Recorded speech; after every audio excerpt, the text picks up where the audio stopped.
The views of this program are not necessarily the views of KJLL Radio, its management, or its sponsors. The host is solely responsible for its content.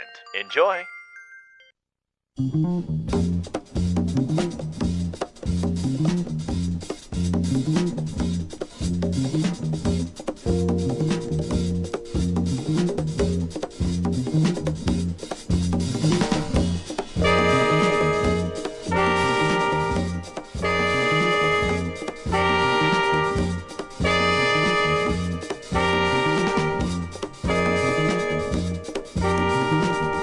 On a mission given to me by Woody Shaw, Sunship, Dizzy, and Billy Higgins, dedicated to pursuing a piece of our cultural heritage through interviews with my jazz heroes, this is The Jake Feinberg Show.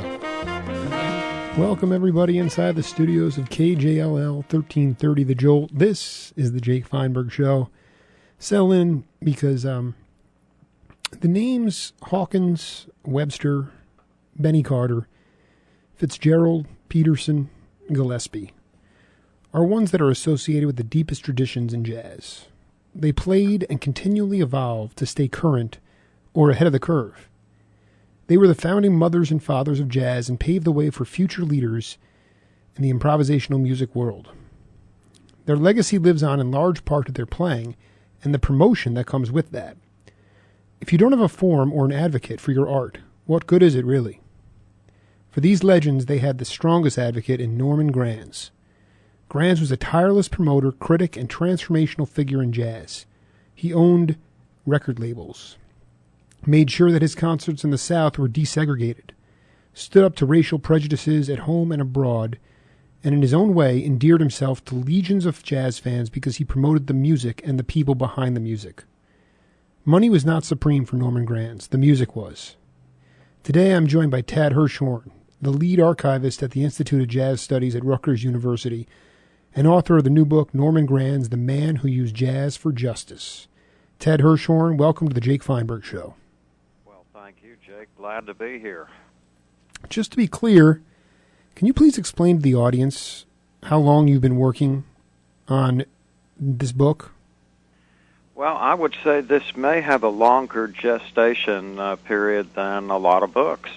I first met Norman Granz in 1980 in my hometown of Dallas, and at that point I'd already been in communication with his office about using photographs of mine for covers of his last label, Pablo Records. And at one point I had been photographing some of his artists like Ella Fitzgerald and Count Basie, Oscar Peterson, Joe Pass, and others, to a point where I wanted to go out to Los Angeles, where Pablo was headquartered, and meet him. And as it turns out, he was coming to Dallas that March of 1980. Ella Fitzgerald was playing at the showroom of the Fairmont Hotel, and he was coming in just to make sure everything had gotten up and running.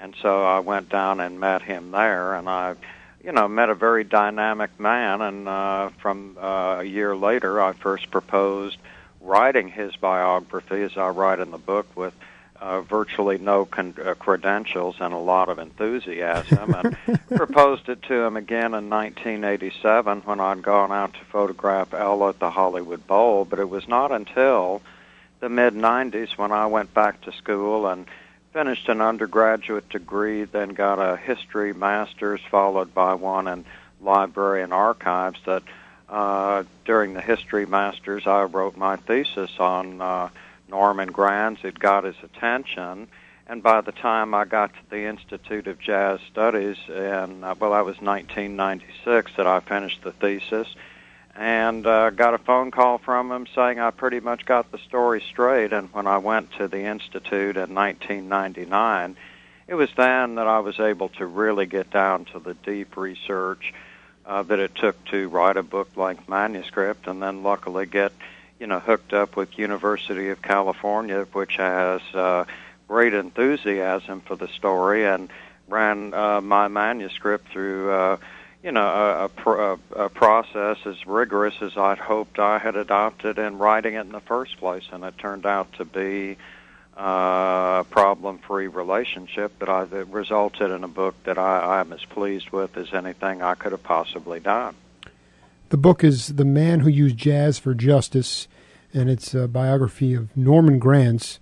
Tad, I wanted to ask, you glossed over it there, but, another friend of the show, Nat Hentoff, told me that you actually, the manuscript for your thesis, you gave it to Nat because Nat had a good relationship with Norman already, and Nat went to Norman, and Norman wasn't necessarily keen on anybody doing any type of writing on him per se, but Nat said, this guy knows what he's doing. I mean, to have the backup of Hentoff and then getting it to Granz, it's really, I think there are lessons to be learned here in perseverance and passion. And so that's the way it went down? You got it to Hentoff? I had sent it 2 copies to Norman around June of '96, and then I've gone to school at George Mason University for the history degree, and I went east from Texas in part because I knew what I wanted to write, that if I was going to do a humanities degree, that I wanted to come out with a piece of writing that ideally would be future book material. And if I was going to do that, I was going to pick the best story I knew that, in the case of Norman Granz, was scattered widely for decades across jazz history, but that had never been brought together. So, and I knew how Norman saw his life. I mean, at one point in California in '87, he just looked at me and said, I'm not interested in a book about me that's filled with anecdotes like what Billie Holiday ate for breakfast. Anyone wanting to write my story would have to understand that fighting segregation using jazz was my foremost objective. And so when I got around to the thesis and had read through, other interviews, other things where Norman was talking about his relationship to jazz, that was absolutely consistent.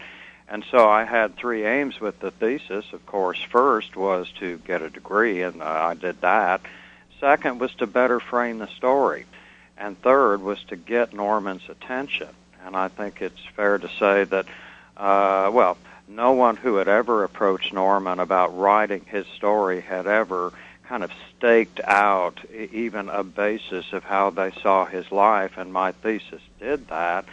And I sent it to him in June, picked up the phone in August, and by God, there he was saying I'd pretty much got the story straight. There were factual errors, right, but those were tied to the sources.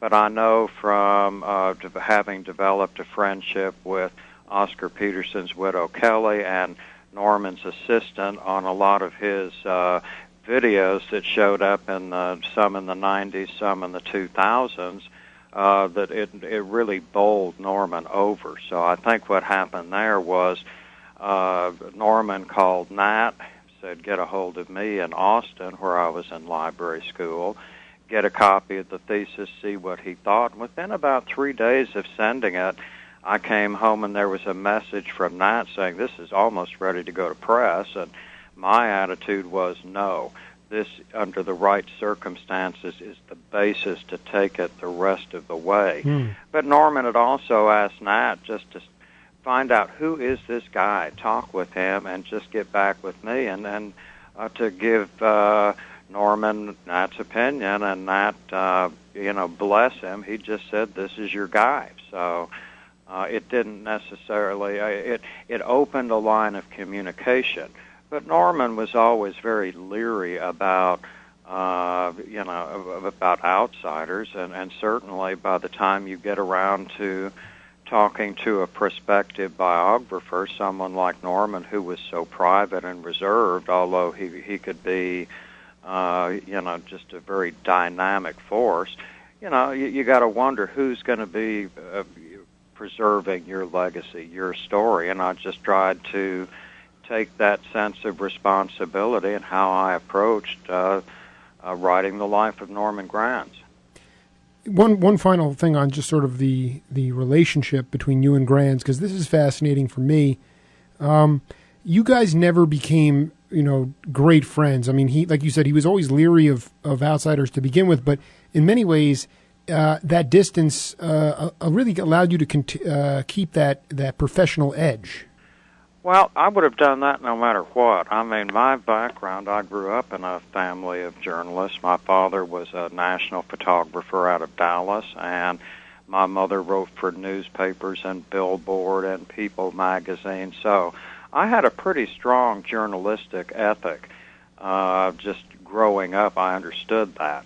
And I worked for smaller newspapers in Texas for 17 years on and off before I went back to school. So my attitude, whether he and I were really tight or as it was, really kind of an undefined relationship in terms of is this authorized or not, was to tell the story. I thought, well, I hope very fairly. One of the critics who has written about the book said some authors end up loathing their subjects and don't give them a break, and other authors may adore their subjects to the point where they excuse anything. Right, right.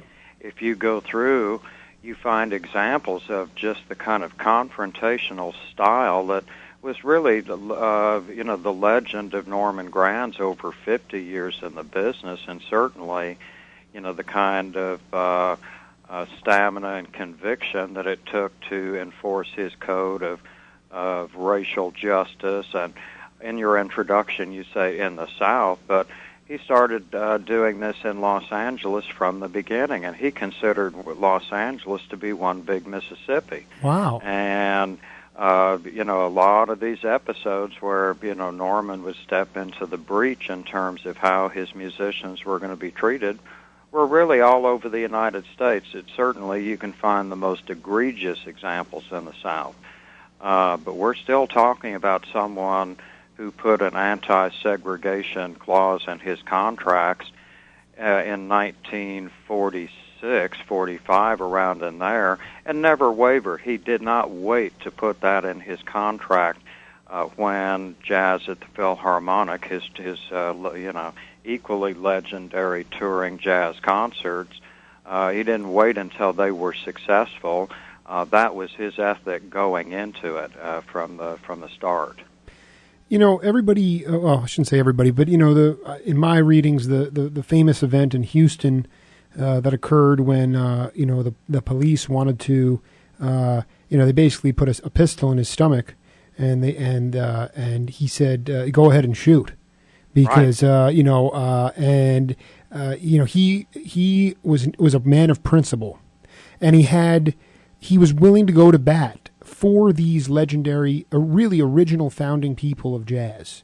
And I was hoping you could talk about maybe a story or a couple of stories that in the book, and like you said, whether it was in Los Angeles or somewhere even overseas, where, who was he with, and when they encountered some kind of clear segregation or racial prejudice, how Granz handled it. Well, someone, last year, for example, asked me, they presumed that Norman Granz and Jazz at the Philharmonic encountered segregation on the road. And I said, well, actually not. Norman sought it out. By the mid-1940s, he had the anti-segregation clause in his contracts, and the deal was if he showed up at a venue and it were segregated, the concert promoter had not much time to fix it, or they would not get a show and lose half the deposit. So it was already an economic thing. But for another example, like in 1947, he and Ray Brown and another musician went to a record store in Dayton, Ohio, to listen to one of the Jazz at the Philharmonic releases. Black people could buy records; they could not go in the booth. And when Norman found that out, he called the manager out and just said, "You will no longer carry my records." Wow. And that was that. What you're referring to in Houston, I would say, is kind of the best-known example because it has everything in terms of how Norman approached going to Houston in October of 1955. In an interview with Nat Hentoff in 1994, he kind of scoped out his attitude approaching that particular concert. Houston being a very wealthy town and a segregated town in Texas, at that point, jazz at the Philharmonic was successful enough that if it was able, in that case, to draw, two audiences of around, 3,000 each on that night of October the 5th. Well, Norman had been in contact with the venue ahead of time, and he said, this is a general admission concert. You just pass out tickets, and people sit next to who they're going to sit next to, meaning it would be like, you would sit next to a white person or a black person or ever, how that ever came down. But he started out the day of the concert by personally taking down the white and Negro signs from the bathroom doors. And what he told the ticket taker, who was getting more and more alarmed, was, if anyone is unhappy, you can give them their money back, but they do not get a new ticket. Mm-hmm. And the ticket taker, the manager, tried to say, well, we really don't do this here in Houston. Well, Norman had researched it. He knew there was no ordinance per se. It was social custom, and he was prepared to override that. That evening, there were 3 or 4 detectives backstage. Normally, Norman didn't allow people backstage. They said they were Gene Krupa fans, and so he whatever discomfort he might have felt, he let it ride. In the first show, though, before Ella Fitzgerald went on, these detectives burst into her dressing room. Dizzy Gillespie, an Illinois jacket, and maybe others were on the ground, on the floor playing craps, and he said, this is a bust for gambling.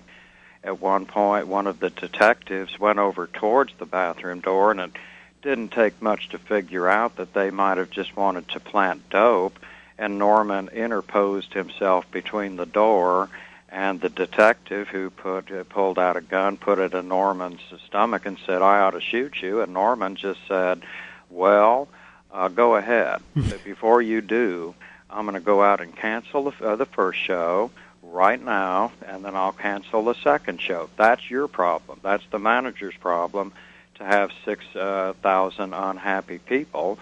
They reached a deal whereby Fitzgerald and her dresser and Dizzy and Illinois jacket and Norman went down to the Houston Police Department, and sure enough, it was a setup because the press was there. And so they went ahead and finished the show, and after they were safely out of town, Norman sued to get the bail back. He hired the lawyer of a Fort Worth publisher to, and spent about $2,000 to fight the suit, on the grounds that you don't mess with his musicians, and you certainly do not mess with the dignity of Ella Fitzgerald. And that made international headlines. But I dare say and know for sure that Norman had been a headache, when it came to theater managers and hotels where he would book and pay for contracts for the best rooms and then show up with integrated musicians and just threaten to sue him. As I've said earlier, he had been in contact with the NAACP. He was using tactics that in the 40s and into the 50s that really didn't come into the vogue of the mainstream civil rights movement until the 50s and 60s. And he also really understood the power of economic clout, that the idea that you're necessarily going to change hearts is less a sure thing, that if you have a show that will bring promoters money, that you can have your way at least for a night. And he considered desegregating and challenging policies in transportation and hotels even more significant. I was just going to say, as a follow-up, I mean, it just must have endeared all these guys, all the performers to him, and love him that much more. Well, it's true, because, he really walked the walk, and it wasn't just that he would fade the heat for doing things the right way. I mean, if you, as a musician, worked for Norman Granz, you were getting top dollar. You were transported, first class, the best hotels. I mean, even Duke Ellington might stay in the best hotel and the band elsewhere. But as far as Norman was concerned, if it's, truly all for one and one for all, and in that way, his aim was to raise the dignity and respect for jazz musicians. He just said, that Count Basie or Oscar Peterson are as good as Bernstein or Heifetz, both as musicians and as men. And if you worked for Norman, all you had to do was show up and play, and all the other arrangements were taken care of. And as Dizzy Gillespie wrote in his autobiography, Norman's was the truly first-class operation geared towards satisfying audience and also upholding what jazz was all about in terms of its very finest practitioners. Yeah, we're talking with Tad Hershorn, the lead archivist at the Institute of Jazz Studies at Rutgers University, and he has just completed an awe-inspiring book on the legendary jazz promoter Norman Granz, entitled "The Man Who Used Jazz for Justice." We've got a couple minutes left before we go to a hard break here, Tad. But I wanted to ask you, I was reading these liner notes from Benny Green, and can you talk a little bit about the kind of friendly competitiveness that pervaded the Milt Jacksons and the Dizzies and the Coleman Hawkins and the Ben Websters? These guys were not pushovers. I mean, they all kind of competed a little friendly competition with each other, but they were competitive cats. Well, Norman Granz first fell into jazz, when he heard Coleman Hawkins' 1939 classic Body and Soul. That was the end of him for anything less than jazz. And it was around, the early 40s, and we're talking about 41, 42, where Norman started hanging out, of course, in his hometown of Los Angeles, and we're talking Central Avenue, with the likes of Lee Young, who was a local drummer and band leader and brother of Lester Young, and also Nat Cole, who took Norman Granz behind the scenes to where the music was being made at jam sessions and house parties and the like. And what Norman loved to see in terms of the real jam sessions, we're seeing great musicians developing their style and their sound, and as Duke Ellington called jam sessions, it was like jousting. And they really worked along two lines. First off, the jam session was coming out of his own experiences, was the basis of what he saw as pure jazz creation, which also fit in with his idea of democracy. Regardless of race, either you can stand and deliver, and as far as just the virtuosity for which jazz music is known. Norman's sensibilities were formed in the swing era, but one thing distinctive about his concerts was he would mix people from the bop era and the emerging bop era and swing, whereby you might have Coleman Hawkins and Lester Young and Charlie Parker on the same stage for a tour, as was the case in 1946 when a young man named Clint Eastwood was in one of those audiences in Oakland. Tad, you hold on there, keep that story, get some water. Got it. We'll be back in a little bit. This is Jake Feinberg Show.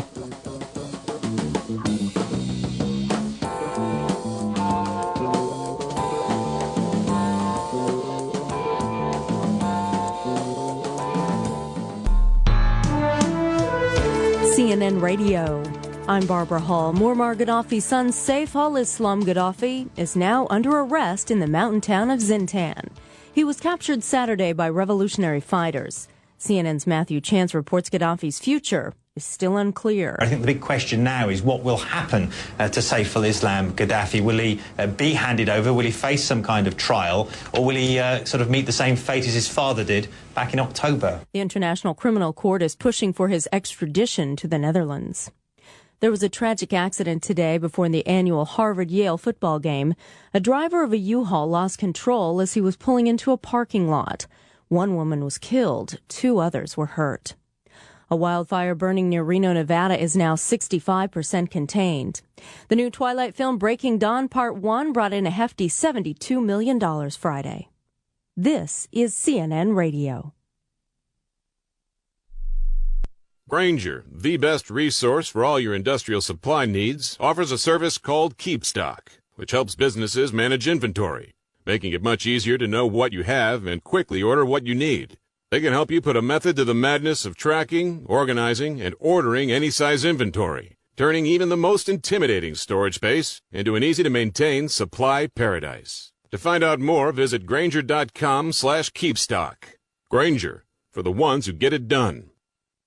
For over 150 years, Tag Heuer Swiss luxury watches has brilliantly fused technology with design. And Jared the Galleria of Jewelry has an incredible selection to choose from. That's Jared! Time and again, Tag Heuer has revolutionized watchmaking with luxury sport timepieces, including the sleek avant-garde Link collection and the vintage glamour of the Carrera heritage. Now at Jared. It can only be Jared! Find a Jared store or shop anytime at jared.com. If you're overwhelmed by debt and thinking about going to a credit counseling company for help, think again, because the majority of those companies actually work for the credit card companies, and they make the credit card companies a lot of money from people just like you. But there's another way out of debt, and it's not bankruptcy, a way to reduce your debts and save you thousands of dollars. Even better, you can find out how for free by calling 1-800-508-5985. At Freedom Debt Relief, we're not a credit counseling organization. We're not a debt consolidation company. We offer a unique alternative to save you the most money possible to resolve your debt in the shortest amount of time. If you're thinking about a credit counselor, ask yourself this. Are they working for you or the credit card companies? Reduce your debts and save thousands of dollars by learning the secrets to settling your debt. For free information, call 1-800-508-5985. That's 1-800-508-5985. 1-800-508-5985. Folks, stress is at an all-time high in the Western world. Physical release of that stress is a major way to adjust your frame of mind. Deep body massage expert Shuli Shi is Tucson's most artful and soothing therapist. Doesn't matter. Deep tissue, prenatal, or Swedish massages, Shuli can do it all at an affordable price. Each session lasts an hour and is only $40. Contact Shuli Shi at 270-3452 for the massage of your life. Professional massage therapist Shuli Shi at 270-3452. Check her out today and loosen up. Folks, this is Jake Feinberg. When it came time to decide where to buy my daughter a piano last year, the choice was easy. We got it at Hackenberg & Sons Piano Company. Located at 4333 East Broadway Boulevard, Hackenberg & Sons is Tucson's longest-running family-owned piano business. Run by three brothers and a son, they pride themselves on superior instruments and customer satisfaction. It's why they've been around so long. And it's why their pianos are used at the University of Arizona, Pima Community College, and many other prestigious institutions. So whether it's for your child, business, or yourself, when you buy a piano, make sure you go to Hackenberg & Sons. It'll be the beginning of a long-lasting partnership. For more information, visit them at hackenbergpiano.com. In this day and age, people have a lot to protect. You want to know that when you're insuring valuable goods, you have an agent you can trust. Craig Pretzinger is that agent. For auto, home, and life insurance, the Pretzinger Agency is Tucson's most honest and flexible insurance company. Have off-road vehicles or motorhomes? Pretzinger can cover that as well. Pretzinger Agency at 299-5810, located across the street from Sullivan's Steakhouse on the southwest corner of River and Camp. Trust, compassion, and service. The whole package at Pretzinger Agency. Call 299-5810 or text QUOTE to 602-459-5533 to receive a no-obligation quote. Folks, this is Jake Feinberg. One of the first things I wanted to do when I moved to Tucson was find authentic Chinese cuisine. After a tip from the Chinese Student Association, I headed over to Badar Chinese Restaurant. Well, it's been 7 years, and I have never looked back. Located at 7321 East Broadway Boulevard, Badar has been a family-run operation since 1992. The award-winning chef produces succulent dishes from sizzling ginger chicken to salt and pepper shrimp. The thing that separates Badar from the rest is that the chef procures ancient oriental dishes with the exotic island flair of Taiwan. Most importantly, there are no gimmicks or razzle-dazzle at Badar. You won't find any flat-screen TVs or karaoke machines. Badar is a place to go enjoy good food and spend time with your family. It exudes peace and tranquility after a long week of work. So come down and check out Badar Chinese Restaurant. Hong Hao Chu. It's that good. Even the ancient Romans knew that music can soothe the savage beast. But what if there's a beast lurking in your old stereo? Maybe it's popping static, garbled distortion, a skip in the record, or worse, dead silence. Stereo Hospital can restore smooth sound to your receiver, amp, turntable, CD player, or speakers. At the same Midtown location, 4044 East Speedway, for 10 years, Stereo Hospital might be the last shop in town doing quick, guaranteed repairs on vintage and modern stereos. Owner Jeff Brucker has over 40 years' experience as an electronic technician, and he is happy to bring back the joy and memories only your music collection provides. Log on to stereohospital.com or call 722-4610, or just bring that mean old stereo in today. Stereo Hospital at 4044 East Speedway, inside Metronome Music near Alvernon, to calm the beast.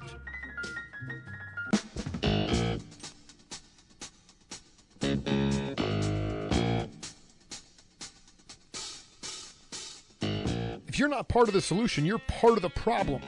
Be a part of a new coalition with Jake Feinberg. The second half of my show starts right now. Welcome back, everybody, to the Jake Feinberg Show. And we're joined today by the archivist at the Institute of Jazz Studies, Tad Hershorn. Tad, welcome back. Thank you. Hey, I wanted to just play a clip of a little bit of audio and music, kind of a perfect summation of the philosophy of Granz and his really admiring of the artist and also the appreciation of the artist. So let's take a listen and come back and we'll talk about it, okay? All right. A little money. But I always wanted to do something that would reflect what was going on in music at that time. I was hampered, obviously, by a lot of contracts of other companies, so I really couldn't use the people I wanted. Each side was clearly designed for what it was. Coleman Hawkins, for example, took the playing of the solo side so seriously that we originally did it with Round About Midnight. And he didn't like what he did. I remember spending hours with Hawk. And finally, we both agreed that he just wasn't comfortable with it, and he came back about 3-4 months later and did an ad-lib thing, which we called Picasso.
So Tad, the idea there, like you have Norman wanting his guys to sound their best and if they weren't comfortable with it, then they do it again in a more impromptu fashion. Well, that clip that you played was, of course, Coleman Hawkins. That was part of a set called The Jazz Scene, which was released in 1950, and that was a real art piece. He approached several musicians and had some recordings already in the can, but he just said, I would like you to record whatever you want within reason, take as much time and get arrangements made. And there were really two classics on that album alone. One we just heard, Coleman Hawkins' Picasso, and the other Repetition with Neil Hefti Group and Charlie Parker as his shining examples. And it was really, as I said, an art piece with photographs by the great Life magazine photographer Jean Mealy, a drawing by David Stone Martin, whose work graced the covers of maybe 200 of Granz's albums, and in 1950 sold for $25. No album had ever sold for that much. And I think that's in line with other, let's just say, special projects like the Astaire story, Fred Astaire singing and dancing to an octet led by Oscar Peterson, the volumes of recordings of Art Tatum, and probably most famously the Ella Fitzgerald songbooks, where Norman showed that he was not only a great concert promoter, but a very thoughtful producer, although the vast majority of Norman's albums were in-studio, jam session type encounters, like X meets Y, but Norman just always wanted to give musicians the initiative to set the pace of what they were going to be doing for him. You know, I wanted to also play a clip, and then also come back and get your reaction. Right. To the Jazz at the Philharmonic, which inherently was sort of the cornerstone of Granz, his domestic promotion. So absolutely. Let's take a listen to this, and we'll come back. Okay. Good. I think the real national success of Jazz at the Philharmonic really could be attributed to the time that Ella joined the tour, because Ella gave it suddenly a much broader base of appeal by people who knew her as a jazz-pop singer of the day.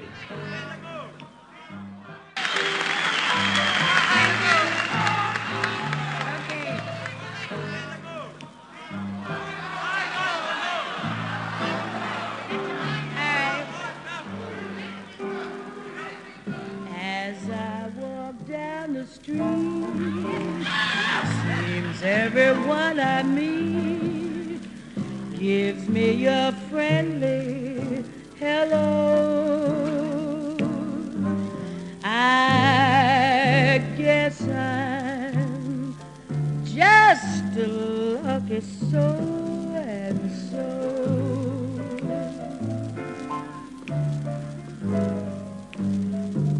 the birds in every tree are also neighborly. They sing wherever I go. I guess I'm just a lucky soul, and so if you should ask me the amount in my bank account, I'd have to admit that I'm slipping. But that don't worry me. Confidentially, I've got a dream that's a pippin', and when the day is through, each night I hurry to a home where love waits, I know. I guess I'm just a lucky soul, and so I could listen to that all day.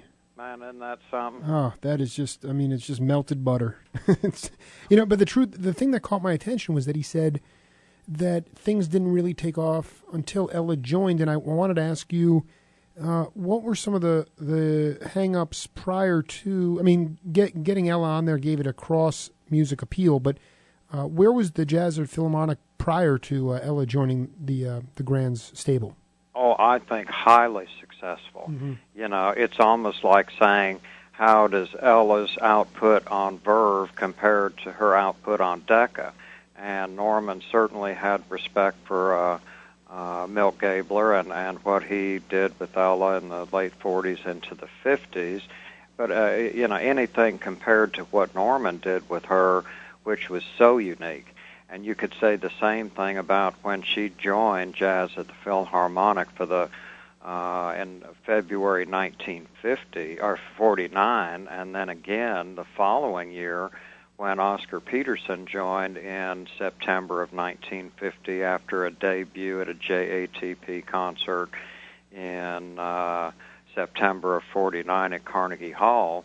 It really got its wheels because Ella Fitzgerald, I don't think there was any more popular jazz singer at the time, but that just gave her an avenue to take both her artistry to a higher level, but draw crowds on an equally different plane. So it's not that JATP, as the concerts were also known, was just kind of struggling. It was truly became a national phenomenon within about 2 years of getting started in Los Angeles in 1944. But Norman Granz and Ella Fitzgerald began their historic partnership in 1949 and took both of them to higher levels of success, because I don't think that there is any other singer that Norman could have worked his magic on, that incredible crossover between jazz and popular music that Ella was so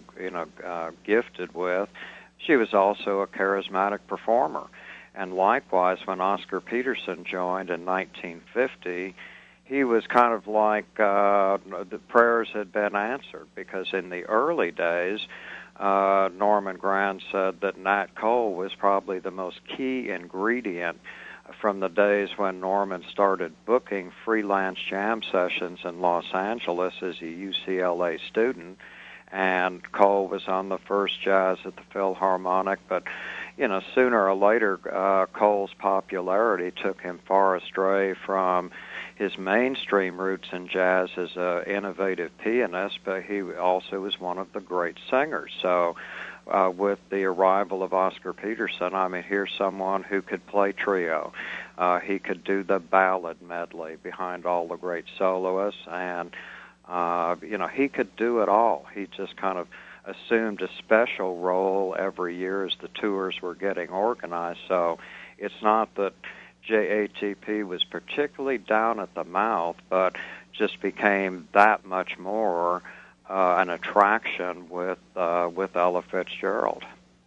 I have to ask you, just popped into my head. Yeah. One of the guys who I just in jazz is indelible. He's been with me from the beginning. Is Joe Pass. Right. And I just was curious. I have some great Pablo sessions recorded live from Dante's in the early '60s with Jim Hugert and a few other people. But I just wanted to know, how did Norman develop his relationship with Joe? And because they did a prolific amount of work, especially before Joe passed. Well, Joe Pass, I think, was in a line of guitarists that had been associated with Norman. Of course, you go back to Barney Kessel, who was one of those musicians who was in and around Los Angeles when Norman was just getting started, and, of course, was with the Oscar Peterson Trio for 1 year, beginning in 1952, followed by Herb Ellis and then Tal Farlow. And Joe Pass didn't have quite the storied past that Oscar Peterson did. He went through many years of struggle as a drug addict in the 50s and into the early 60s, and it was a habit that he managed to get a handle on. And by the 60s, he was a very successful studio musician in Los Angeles who had his own following. But where Granz and Joe Pass kind of came together was following a concert that was really a portent of what was to come. In 1972, Granz organized a concert starring Ella and Basie at the Santa Monica Civic Center and recorded it, and it turned out to be one of the best JATP memorial concerts ever recorded. And as it turns out, what happened was it starred Ella and Basie, but Norman invited a whole lot of others, unbeknownst to the stars, and Stan Getz was one of them. And Joe Pass had come to hear the show and met Norman briefly afterwards. Norman knew of Joe Pass. He did not know what he looked like. And within a day or so, Oscar Peterson and Norman went to, I believe, Dante's again. There was a duo show of Herb Ellis and Joe Pass. And when Norman really got the full import of what Joe Pass was doing, just immediately fit him into his plans. And so one of the last stories to make the book came out of two interviews that I came across with Joe Pass on tape, where Norman said, well, I will be calling you. I'm starting a new record company, and I would like to record you. And Joe had heard that from many people, but about 6 months later, Granz called and said, I want you to be part of a quartet with Duke Ellington. And shortly thereafter, he started mixing Joe Pass with Oscar Peterson, and their earliest effort, I believe, won a Grammy. And the solo recording, starting with Virtuoso, made big news among guitar players, and not just jazz guitarists, but rock guitarists and others, just for the amazing technique that he had. And then I would say as well, the recordings with Joe Pass and Ella, just the guitar and voice, the intimacy of the ballads that they did, I think are among Ella's very best work. They were certainly works of genius in her later years when her voice wasn't quite what it was, but her interpretive skills, I think, were better than ever. Yeah, actually, the Joe Pass solo albums, they borrowed that Santa Monica auditorium, the college.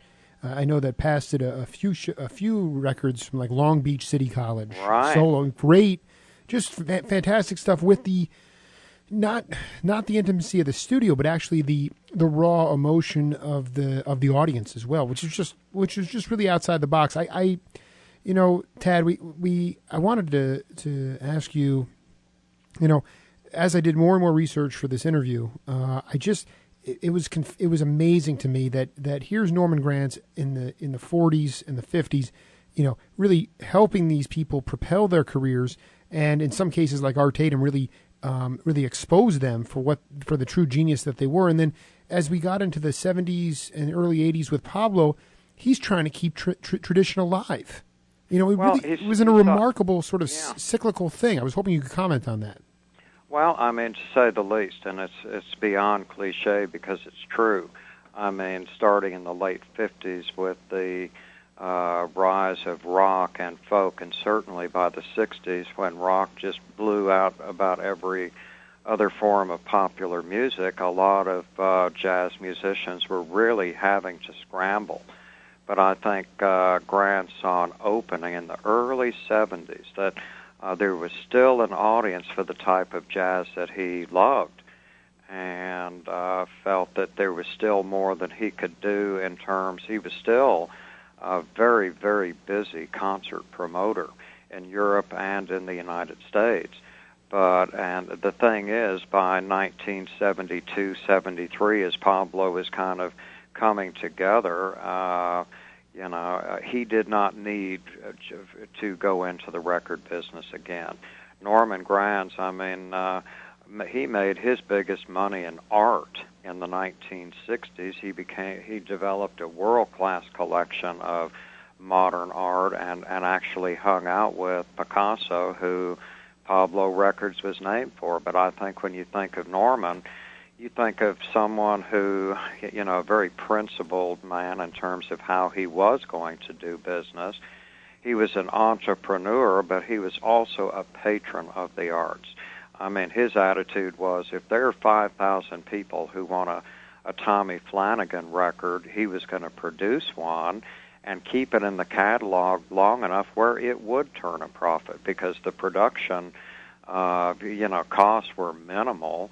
And as he used to say, you produce some of these records, they will find an audience, and you keep them in print, and you will turn a profit.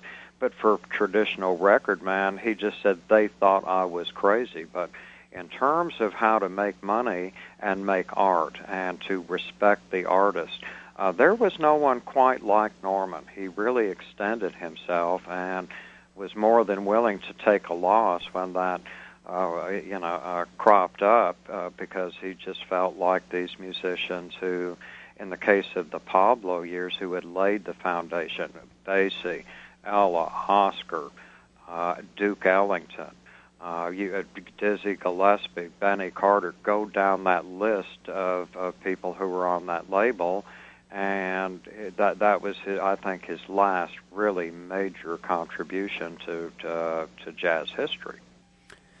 Talking with Tad Hershorn here. In our remaining minutes, Tad, Montreux, always an obscure place, tucked away. Right. It didn't produce a lot of major intellectuals since Jacob Burckhardt and Albert Einstein, yet it seemed to bring out the best in all the musicians. And I was just wondering, what did Granz think? Why did he choose Montreux, and why did it become such an obscurely perfect fit for all these titans?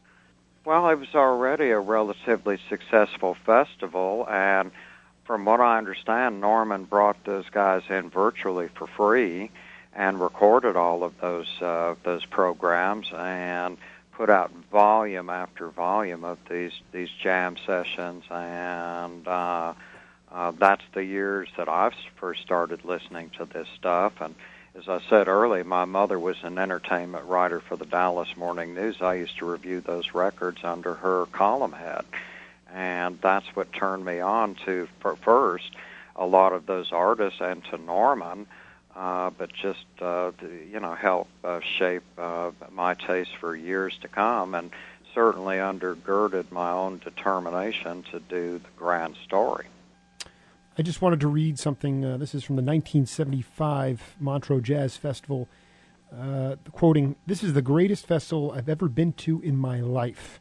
I've never played in a festival before where you could immediately feel in the air that everyone was looking forward to playing as much as they did at Montreux."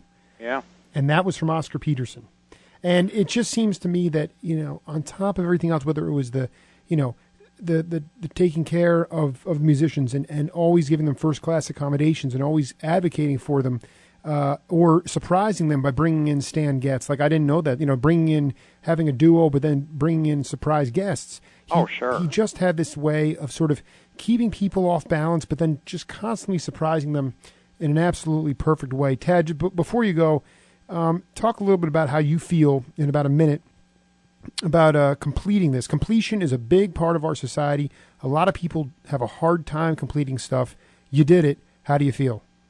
Oh, I mean, first off, it's immensely satisfying this spring when I got the bound uncorrected galley, and it, tumbled out of the FedEx box, and I opened it up, and I thought, by God, that looks like a book, and that looks like my writing. I know that writing, and by the time the book came out, it's just kind of like, I felt, look, Norman gave for the music, as you can tell by the title.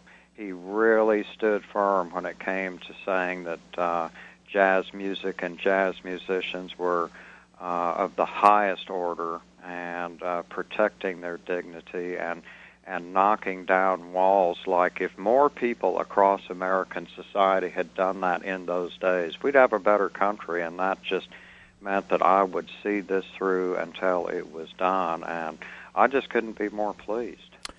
Tad Hershorn, it is an honor to have you on the program. I look forward to being in correspondence with you as I continue my journey, and I think this is one of the more important books that has been written in the last probably 2 or 3 decades, so thanks a lot. Well, listen, I really appreciate it. I mean, that's what you hope for. Listen, give me a call later tonight. Let's recap it, but I just want to say thank you to you and also to your listeners. And as I've told people on our own radio show at the IJS, I said, folks, you don't have to buy the book, just read it. Exactly. It's available at public libraries now. Tad Hershorn, thank you so much, my friend. I'll talk to you later. Thanks. Bye-bye. This is the Jake Feinberg Show, everybody, and we'll see you next week.